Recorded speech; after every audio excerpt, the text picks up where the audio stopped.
Your inability to focus is not a character flaw.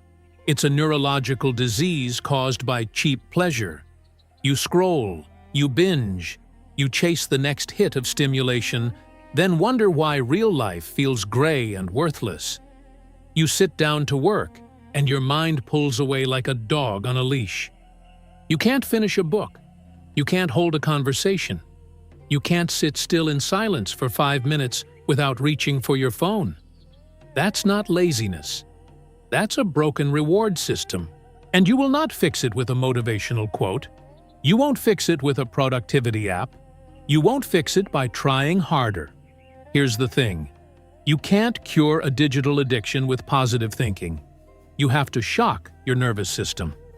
400 years ago, a man with no family, no home, and no master walked alone into the mountains of Kyushu. He sat in a dark cave. No food, no comfort, no noise. He stayed there until his mind was a weapon again. That man was Miyamoto Musashi. And today, you're going to learn what he knew. Pay attention. Let's start with the science, because you need to understand exactly what is broken inside your skull. Every time you swipe, click, or consume a hit of cheap digital content, your brain releases dopamine. Not a lot, but enough. Enough to register. And here is the ugly part. The dopamine doesn't add to your baseline. It steals from it. After every dopamine peak, your baseline drops below where it started. The wave pool empties. What you feel afterward isn't neutral. It's a deficit, a hole. And your brain starts to crave the next hit, not to feel good, but just to feel normal. Stack that across 1,000 scrolls per day, and you have what neuroscientists call receptor downregulation. Your brain physically reduces the number of dopamine receptors. It builds a tolerance, the same way a body builds tolerance to a drug. Real rewards like building something, finishing a project, earning respect, they stop registering.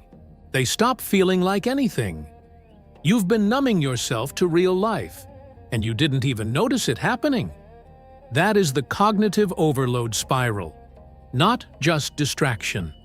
Structural damage to your reward circuitry.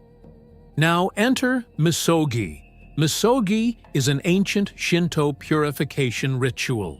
The practice centers on full immersion in cold, natural water, often under waterfalls or in sacred rivers, while chanting a purification phrase that asks the kami to wash impurity from the 6 elements of the human being, the 5 senses, and the mind. The goal is not comfort. The goal is interruption, a forced break from the cycle of accumulated impurity, spiritual, mental, and physical. Cold, silence, difficulty. That is the formula. But Musashi took it further. He didn't just practice occasional purification. He built his entire existence around an architecture of voluntary deprivation.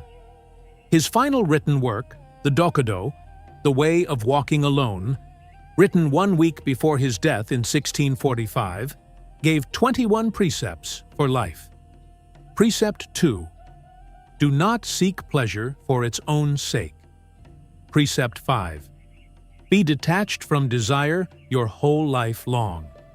These are not poems. These are engineering instructions for a nervous system that refuses to be controlled by cheap rewards. Musashi didn't detox occasionally. He lived detoxed. That is the gap between him and you. Picture this. The year is 1643. Musashi is approximately 59 years old. He has fought in over 60 duels and lost none. He has survived wars, ambushes, and decades of wandering without a fixed home or lord. He called himself a warrior, not a servant. He answered to no one. And now, sensing his approaching death, he does something that breaks most men just thinking about it. He walks into a cave, Reigando, the Spirit Rock Cave, northwest of Kumamoto, Kyushu. No servants, no luxuries, No noise from the outside world, just rock walls, cold air, and whatever light filtered in from the mouth of the cave. He sits down in Spartan surroundings and begins to write. He writes for 2 years in those conditions. And he doesn't write complaints. He doesn't write about suffering. He writes the Book of 5 Rings, a treatise on strategy, combat, and mental dominance so precise that it is still studied by military commanders and business strategists today. Here's what you need to understand about that cave. Musashi did not retreat from the world because he was tired. He retreated because he understood something most men never figure out: that the clearest thinking happens in the absence of stimulation. Not with more information, not with more options, with less. The cave was not punishment, it was environmental amputation. He removed every trigger, every distraction, every comfort, deliberately and without apology. And in that void, the signal got louder. The real thinking could finally begin. Remove the noise, or the noise removes you. Now apply that to your life today. Your phone is the cave's opposite. It is designed by engineers whose entire job is to hijack your attention every 90 seconds. It is the anti-cave. Every notification is a chain. Every scroll is a blade to your focus. Musashi chose the cave. You keep choosing the phone. In Zen philosophy, there is a concept called mu, nothingness, emptiness. It is not the absence of something desirable. It is a state of active, deliberate clearing. A weapon. Think of it this way. A sword blade at rest is not useless. It is loaded. The stillness is the condition that makes the strike possible. Mu is that stillness inside the mind. And you cannot access it while your brain is buried in stimulation. This is why Phase 2 of the Misogi protocol begins not with action, but with removal. Phase 1. Environmental amputation. Walk through every room in your life and identify every object that feeds the dopamine drain. Your phone, your streaming platforms, your delivery apps, your social media tabs. These are not entertainment. They are the enemy's supply lines. Cut them, not for forever, for 24 hours. Then extend it. Phase 2. Digital silence. The phone goes in a drawer. Not on silent, not face down, gone from sight. Because willpower is a finite resource, and the mere visual presence of your phone reduces your available cognitive capacity. Distance is strategy. Don't rely on discipline when you can rely on architecture. Phase 3. Fasting. Not forever. 24 hours without the taste of comfort food. Musashi wrote in the Dokodo, "Do not pursue the taste of good food." This is not about nutrition. It is about proving to your nervous system that you are its commander, not its servant. Hunger is information. Your discomfort is data. And when you sit with hunger without immediately fixing it, you train the part of your brain that collapses under modern pressure. Now, the withdrawal phase. Somewhere between hour 4 and hour 12, your brain will start screaming. Boredom, restlessness, irritability, the itch. You will feel an almost physical pull to check your phone, eat something, do something, anything. Don't move. That discomfort is the detox working. That itch is your dopamine system recalibrating. The receptors are starting to upregulate. The baseline is beginning to reset. The pain is the proof that it's working. Sit with it. Name it. Let it pass. Now we get practical. Here is what you do. Exactly. Today, transmute first. Sexual energy and creative energy draw from the same neurobiological pool. Chronic pornography consumption and excessive sexual release are among the fastest ways to destabilize your dopamine baseline. Musashi's Dokodo is explicit.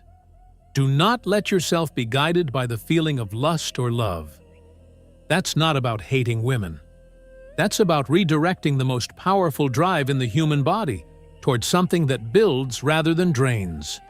So today, no pornography, no mindless sexual stimulation. Instead, find a physical output. Write, lift, build, make something, redirect the charge, then the cold. The literal Misogi implementation. The ritual is this simple. End your shower cold, not lukewarm, cold as your system can tolerate. Stay for 2 to 3 minutes. Breathe. Say nothing. Just endure. This is not a wellness trend. Cold water immersion has measurable physiological effects, including stimulating the release of norepinephrine and activating the sympathetic nervous system in a controlled way that trains your stress response over time. The Misogi priests at Shirayama Heim Shrine in Japan have practiced cold water immersion for centuries. The samurai didn't call it biohacking, they called it purification. The mechanism is the same. Do it every day for 7 days. No exceptions. Then, rebuild. After 24 hours of silence, removal, cold, and fasting, you reintroduce stimulation deliberately. Not compulsively. You read, you train, you work on something hard, you eat a clean meal slowly, and you notice something uncomfortable. Real activities start to feel rewarding again. The gray lifts slightly. That is your dopamine baseline recovering. Real joy does not come from consumption. It comes from effort that costs something. Every day that you struggle is a day you're being forged. You're not alone in knowing this. Dr. Andrew Huberman, a neuroscientist at Stanford, has spoken directly about the mechanics of dopamine baseline recovery. His position is clear.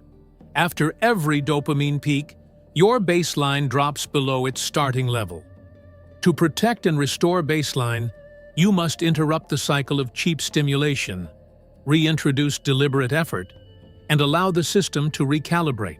He identifies tools like cold exposure, abstaining from dopamine-spiking behaviors, and reframing effort as reward, not a price to pay.